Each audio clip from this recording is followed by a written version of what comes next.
মানে পরিস্থিতি এমন এক পর্যায়ে এসে ঠেকেছে যে সেই দিন আর খুব বেশি দূরে না যেদিন সমন্বয়করা বাংলাদেশের বিভিন্ন জায়গায় গেলে তারা ধাওয়া খাবে রাজনৈতিক দলগুলোর হাতে, বিশেষ করে বিএনপির হাতে। অলরেডি বিএনপির সাথে বিভিন্ন জায়গায় ঝামেলা শুরু হয়েছে। ইভেন ঢাকা থেকে যে সকল কেন্দ্রীয় সমন্বয়করা বাংলাদেশের বিভিন্ন জায়গায় যাচ্ছেন, খোদ সার্জিস সহ অনেকেই কিন্তু স্থানীয় যেই সমন্বয়ক তাদের বাধার মুখে পড়ছেন, গ্রুপিংয়ের মুখেও পড়ছেন। এখন এটার আসলে কারণ কি? এটার মেইন কারণ হচ্ছে সমন্বয়ক যে খেলাটা চলছে, এই খেলাতে মূল সমন্বয়কদের বাইরে একটা সমন্বয়ক টিম তৈরি হয়েছে। এখন যেহেতু বৈষম্য বিরোধী আন্দোলন কোনো রাজনৈতিক প্ল্যাটফর্ম না, সেক্ষেত্রে কেন্দ্রীয় কমান্ডকে স্থানীয় যারা লোকাল সমন্বয়ক নামধারী আছেন অথবা ছাত্ররা আছেন তারা সেটা মেনে নিচ্ছেন না, আর এখানেই ঝামেলা পাকাচ্ছে। তবে এর মাঝখানে আরো বড় ঝামেলা হচ্ছে যে আমরা আজকে ময়মনসিংহে যে ঘটনাটা দেখলাম, এই ঘটনাটা একটা স্পষ্ট কঠিন বার্তা। কেন্দ্রীয় সমন্বয়কদের সাথে মতের অমিল, ময়মনসিংহের সভা স্থগিত। বরগুনাতে আপনার আমি যেই নিউজটা দেখলাম, বরগুনা আপনার আচ্ছা, বরগুনাতে হচ্ছে দুই সমন্বয় গ্রুপের মধ্যে ব্যাপক সংঘর্ষ, সেখানে হালকা পাতলা রক্তারক্তির মতো অবস্থা। এখন কেন আসলে এগুলা হচ্ছে যদি আমরা দেখি, ইতিমধ্যেই আপনার কি বলা হয় যে ধরেন কয়েকজন সমন্বয়ক যারা আছে তারা ভাবছে যে এই টোটাল আন্দোলনটা ছাত্ররা করেছে, বাট এই দেশে হুইজ স্টুডেন্ট, বাংলাদেশের প্রত্যেকটা ছাত্রের পেছনে একটা রাজনৈতিক ব্যাকগ্রাউন্ড আছে, প্রকাশ্যে অন্তরে। তো যারা যেই দলের তারা কিন্তু সেই দলটারই আনুগত্য করছে। সোজা হিসাব কিন্তু এইটা। যেমন এই বৈষম্যবিরোধী ছাত্র আন্দোলনের পেছনে সবচেয়ে বড় ভূমিকা রেখেছে ছাত্রদল, ছাত্র শিবির বা আরও কিছু ছাত্র সংগঠন, কিন্তু তাদের পরিচয় কি? ছাত্র। এখন যখন শেখ হাসিনার পতনটাকে সবাই সম্মিলিতভাবে মিলে করলো, তখন এই যে যারা ছাত্র দলের সদস্য, সমন্বয়কদের যে সকল কথাবার্তা তারিক জিয়াকে উদ্দেশ্য করে অথবা নির্বাচনকে উদ্দেশ্য করে অথবা ফেসিস, তারপর হচ্ছে আরো নানান ধরনের ওয়ার্ড, এটাতে কিন্তু তারা মনে মনে ক্ষুব্ধ হচ্ছে। আর বিভিন্ন জায়গায় তারাও স্থানীয়ভাবে লোকালি তারাও চাচ্ছিল একটু ক্ষমতা টমতা বা ধরেন থাকে না ছাত্রলীগ যে ভাবসাব, এই জিনিসটাকে ফিল করতে, কিন্তু কেন্দ্রীয় সমন্বয়কদের অনেকে এটা করছে না। আবার কেন্দ্রীয় সমন্বয়কদের বক্তব্যকে কেউ কেউ মনে করছেন এটা জামাতের পক্ষে যাচ্ছে, অথবা এটা এমন একটা বক্তব্য হয়ে যাচ্ছে যেটা নিয়ে আসলে মূল বিএনপি অন্তরে ক্ষোভ নিয়ে রাখছে। তারা টেকনিক্যালি কথা বলতেছে, কিন্তু বিভিন্ন জায়গায় ঘটনা ঘটছে। এখন এটা বাংলাদেশ রাজনীতির দেশ। আওয়ামী লীগ সমন্বয়কদের হাতে লাঞ্ছিত বা ইতিহাস তৈরি হয়েছে, মনে মনে বিশাল ক্ষোভ।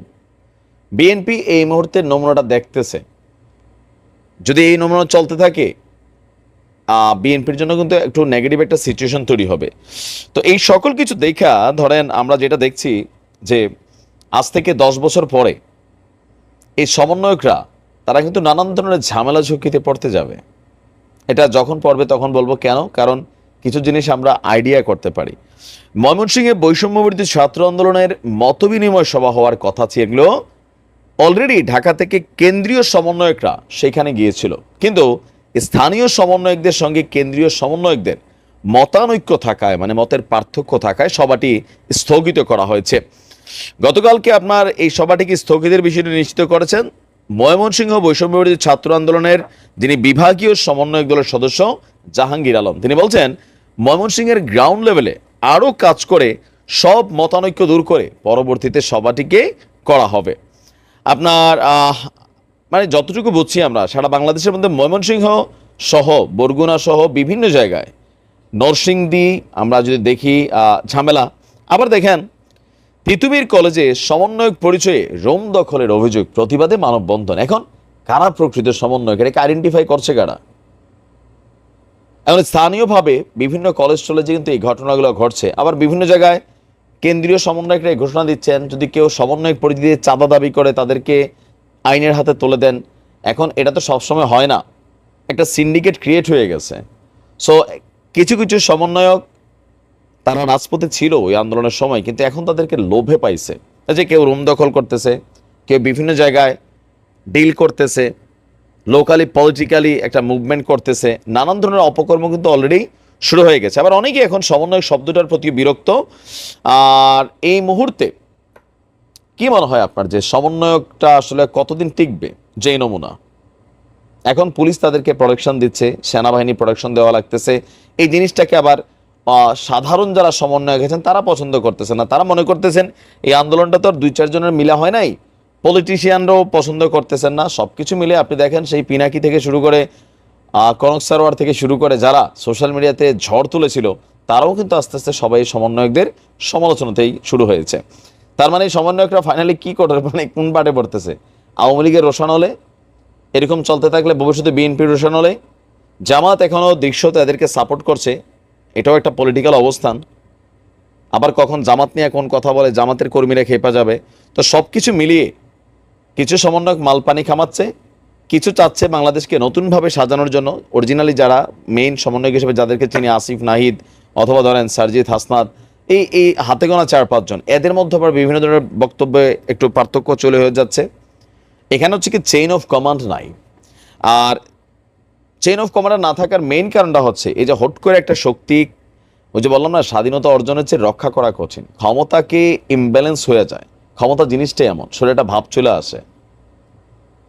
এতগুলো মানুষ যারা মারা গেছে, আপনি দেখেন অনেক সমন্বয়করা আমরা দেখি জেট প্রটোকল নিয়ে ঘুরতেছেন, কিন্তু কোনো কোনো এই আন্দোলনকে কেন্দ্র করে আমাদের একজন দিনমজুর ভাই দিনাজপুরের সম্ভবত, তার চিকিৎসার জন্য তিনি তার সন্তানকে বিক্রি করে দিচ্ছেন। আরেক সমন্বয়ক চোখে ছররা গুলি লাগছে, তার টাকা নাই, সে চিকিৎসা চালাতে পারতেছে না। তো 1 মাসের উপরে হয়েছে। সার্জিদের উচিত এখন এই সভা টভা বন্ধ করে সারা বাংলাদেশে যারা আহত হয়েছে এই আন্দোলনকে কেন্দ্র করে, ছাত্র জনতা, প্রত্যেকের চিকিৎসার বিষয়টাকে মেক শিওর করা। ওই একদিন গেল, এগুলো তো আওয়ামী লীগ বিএনপির মতন হয়ে গেল। তো মানুষ এখানে বিকল্প তোমাদের মধ্যে কি পাচ্ছে? তোমরা যে ফার্স্ট ক্লাস লাইফ লিড করতে, সেটা মানুষের চোখে লাগতেছে, সুযোগ সুবিধা পাচ্ছ বিভিন্ন জায়গায়, এগুলো মানুষের চোখে লাগতেছে। তো মতানৈক্যটা এই জায়গাতে হয় যে কেন্দ্রীয় সমন্বয়ক 5 জন 10 জন বা 20 জন বৈশা বিভিন্ন জায়গায়, তারা যাতে রাষ্ট্রের যত সুযোগ সুবিধা পাচ্ছে, আর আমরা বৈশাখী ধৈঞ্চা, এই ফিলিংসটাই তৈরি হয়ে গেছে। বৈষম্য বিরোধী আন্দোলনের যে প্রধান ফোকাসটা ছিল সেটা থেকে অনেক দূরে সরে গিয়া আমাদের মূল সমন্বয়করা বক্তৃতা, সেমিনার, সভা মঞ্চে যাচ্ছেন, কিন্তু প্রথম কাজটা দরকার ছিল কি, সেটা বাংলাদেশে যতগুলো মানুষ আহত হয়েছে এখন একটা লিস্টটাও ঠিক মতো করতে পারে নাই কেন?